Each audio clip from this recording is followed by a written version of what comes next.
So urinary incontinence, we are talking about the involuntary leaking of urine or wee. And it's really common, but the good news is it is really treatable, so we definitely don't have to put up with it. There are a couple of different types, and this will affect the sort of treatment approach that you employ to get dry.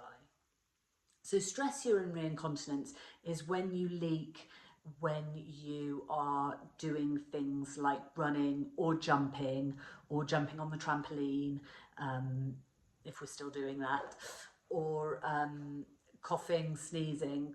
So when there's extra pressure going through the pelvic floor, and that can be something that changes at menopause for a number of different reasons.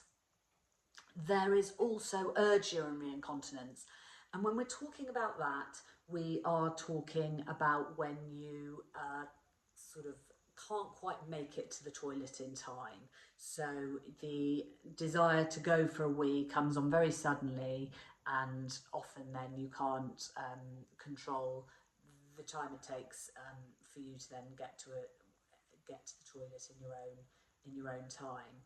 So you might experience that as getting out of the car, getting to the front door, popping your key in the front door, and suddenly you're leaking.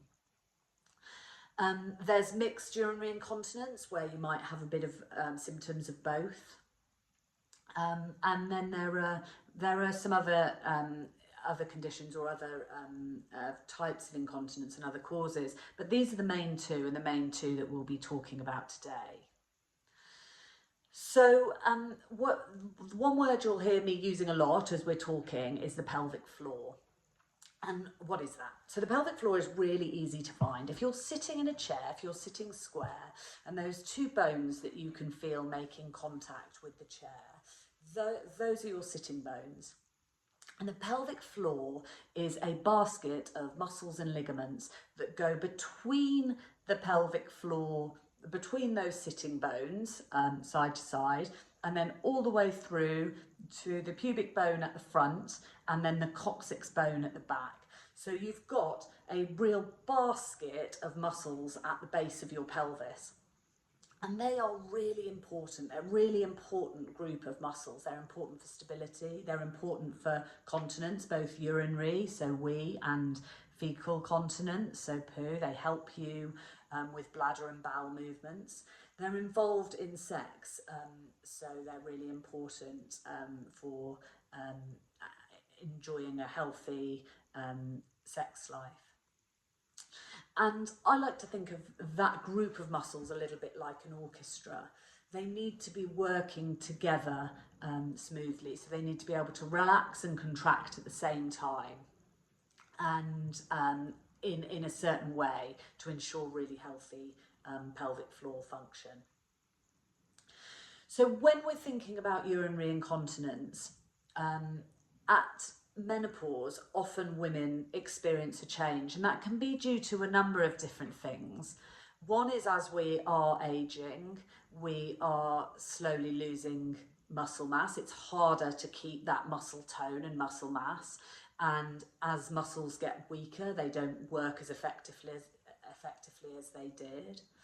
The other thing that happens at menopause is estrogen drops off, and that seems to have a real effect on the way that those pelvic floor muscles work. So it's really important that we look after our pelvic floor as we get older, especially during menopause. The other thing that's really important when we're considering estrogen, and estrogen, the hormone that drops off during menopause, is that the whole of that urinary system, so the bladder and the urethra, the tube going from the bladder out to the through your pelvic floor, which is the tube you wee through, that is all highly estrogenized. So it's got estrogen receptors, so it's really responsive to that hormone. And when that hormone drops off, we can really experience changes, not just in the vagina, but also in the urethra and the bladder. So what can we do? Well, the first thing is to know that it is really, really treatable. And it's really important that we don't put up with urinary incontinence because it can affect all aspects of our lives. It can affect our ability to go out, to exercise, to enjoy our life day to day. It can affect our sex life. It can affect our ability to work and confidence. So really important we do something about it. The first thing that a lot of people don't know is there are physiotherapists called pelvic physiotherapists, or women's health physiotherapists, and they're experts in this area, and they're really good at supporting you in retraining the pelvic floor and identifying any problems. So if you are having difficulty, or you're doing your exercises, or you're following a program and it's not quite working for you, it's really important to know that you can ask for a referral to a pelvic health physiotherapist or seek one out privately, and they'll give you support with the rehabilitation. And it's really, really successful. So pelvic health physiotherapy has got excellent outcomes in terms of managing urinary incontinence. So really good to know there are people out there to support you. If we are specifically talking about stress urinary incontinence, that leaking when you're running or jumping or coughing, it's really important for most women to rebuild the strength in that pelvic floor. And the way we do that is through regular and effective pelvic floor exercises. So what's happening when the pelvic floor is relaxed? We've got this nice basket of muscles, and when you contract the pelvic floor is rising up, so it's going from this sort of basket, so turning around, turning into a convex situation, and it pushes forward and it will close the urethra at the front and stop urine coming out. So to do a pelvic floor exercise successfully, firstly you need to identify where your pelvic floor is.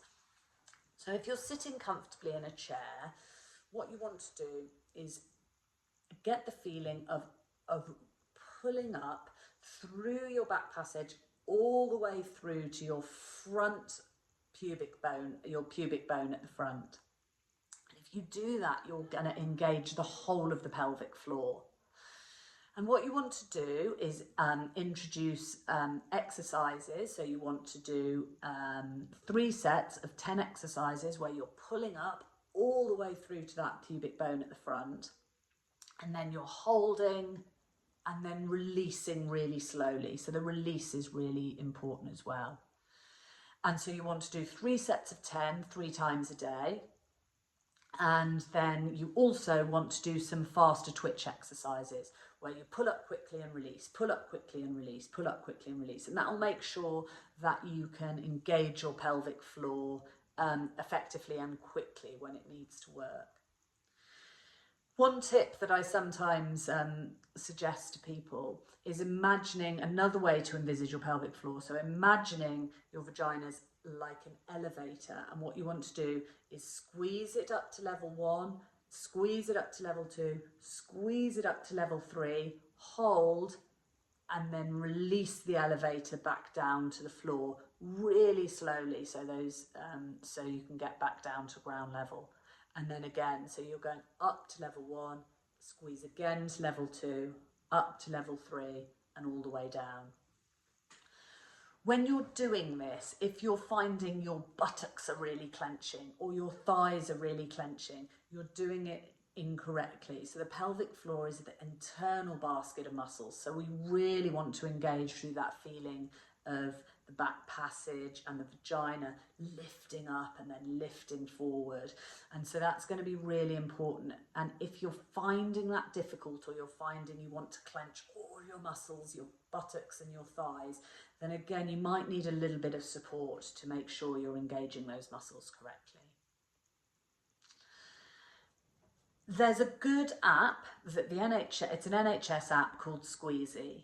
And that is a really good app to download. It's quite cheap, and it will just give you those reminders to do your pelvic floor exercises every day. So it'll also give you that guided program and make sure that you're doing the right amount. Because to get dry, if we've got stress incontinence, you're going to need to really work hard on doing these 3 times a day for the first 3 months, And then after that, you're going to need to keep doing them for the rest of your lives. So it's really important that we keep that pelvic floor healthy through the rest of our lives. It's definitely a use it or lose it situation here. But Squeezy app is a lovely app that we recommend a lot as a really good reminder and a guide to make sure that you're doing those exercises every day. Then urge urinary incontinence is slightly different. So urge urinary incontinence is really when the muscle, the detrusor muscle, which is the muscle around the bladder, isn't working in the way we want to. So like I said, it's that feeling of knowing you need to go to the loo, and then that feeling becoming so urgent you can't quite make the toilet. And what happens is when the bladder fills up with urine, it expands a little bit like a balloon. And we should be able to hold up to 600 mils of urine.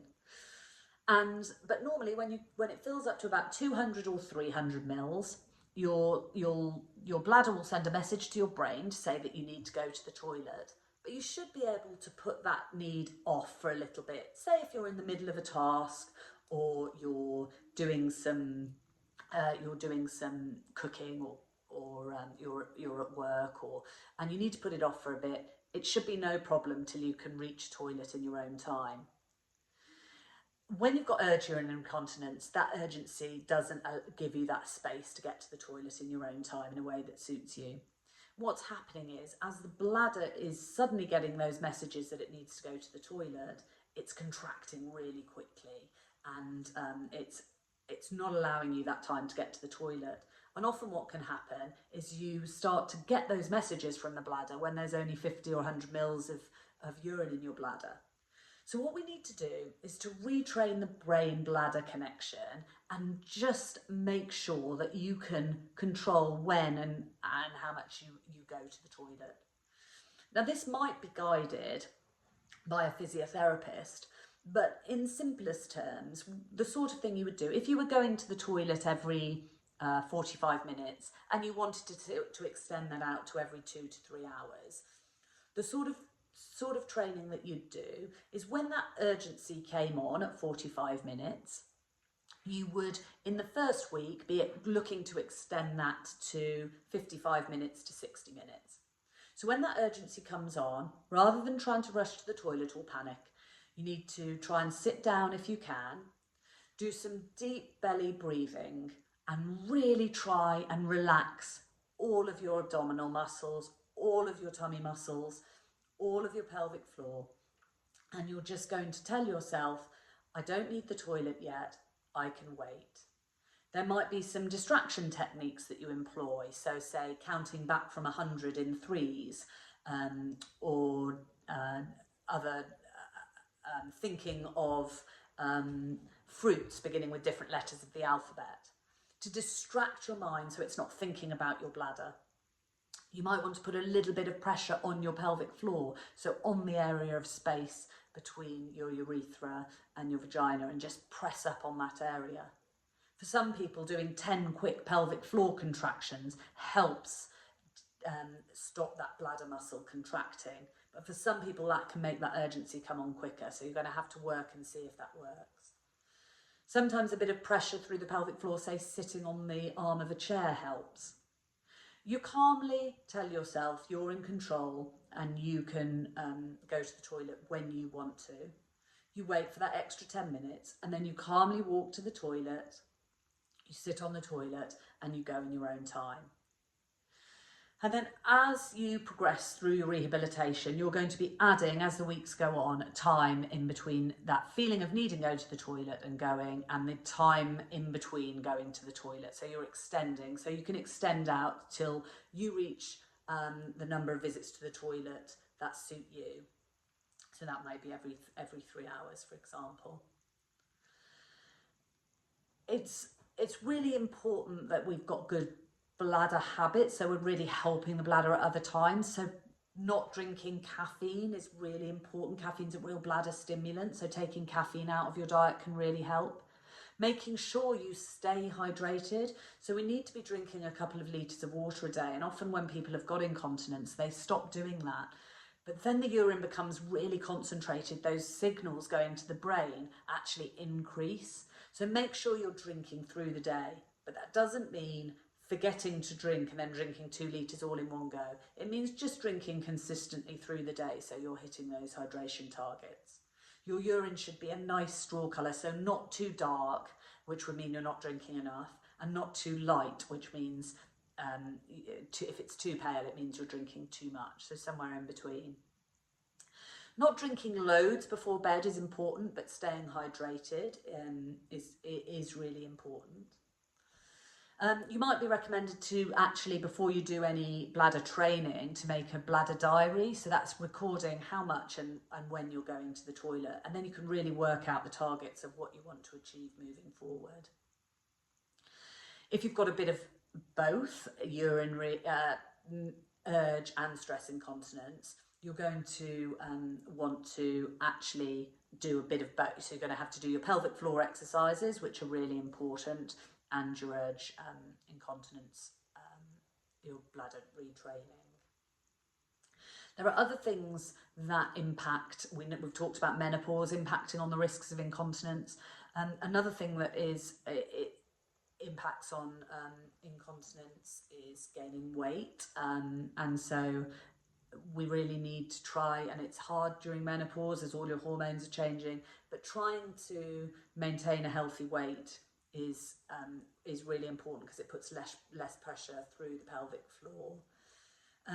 So that's something to really think about. And we know that if we can get on top of our incontinence, it really supports our exercise program. So this is why this whole cycle is really important. If you're really at the early stages of your rehab, we often recommend period pants, which are that they can support you going back to exercise. So we don't want people to stop exercising because of incontinence, because that can end up with weight gain, which can impact on the incontinence. But using period pants, which are washable, reusable, but they will collect if you've got some incontinence, and that can really support you with the confidence to get back to exercise classes. So that's a little tip that we often recommend as people are going through their rehabilitation. So that's the sort of the big picture. Something else to sometimes consider, if you're getting constant leaking, constant dribbling, that might be something to do with the fact that you're doing your pelvic floor exercises, but there are areas of the pelvic floor that are maybe not relaxing properly. So when you're getting that contraction, the pelvic floor is so tight it's not quite reaching the urethra to fully close it off. So that might be something you need to talk to your pelvic floor physiotherapist about. There are other indications of pelvic floor dysfunction where there's sort of areas of real tension and inability to relax, as well as weakness. Might be struggling to go to the toilet in terms of in terms of going for a poo. So that might be that you're getting constipation, or it's not comfortable or easy to go to the toilet there. So that might be another indication that there's some pelvic floor dysfunction. Bladder pain syndrome is something else that needs to be considered, and that really needs the involvement of a specialist. So if you're getting a lot of pain, or you're getting pain when you're weeing, or as the bladder fills you're getting a lot of pain, that's something that needs to be talked about with your GP or your pelvic health physiotherapist. So there are some other things that are always worth talking to your healthcare professional about, and really important to think about these things at a time of change, which menopause is one of those. So this is a sort of brief overview, but I think the message I want to say to everybody is urinary incontinence is really common. So you wouldn't believe how many of your friends are experiencing the sort of same thing that you're going through. It's really common that it changes during menopause, but it's really treatable. It's really treatable. There are things we can do, and to live our active best lives moving forward through menopause, we need to make sure that we get the right support, the right help, we do the right things, and then we're off.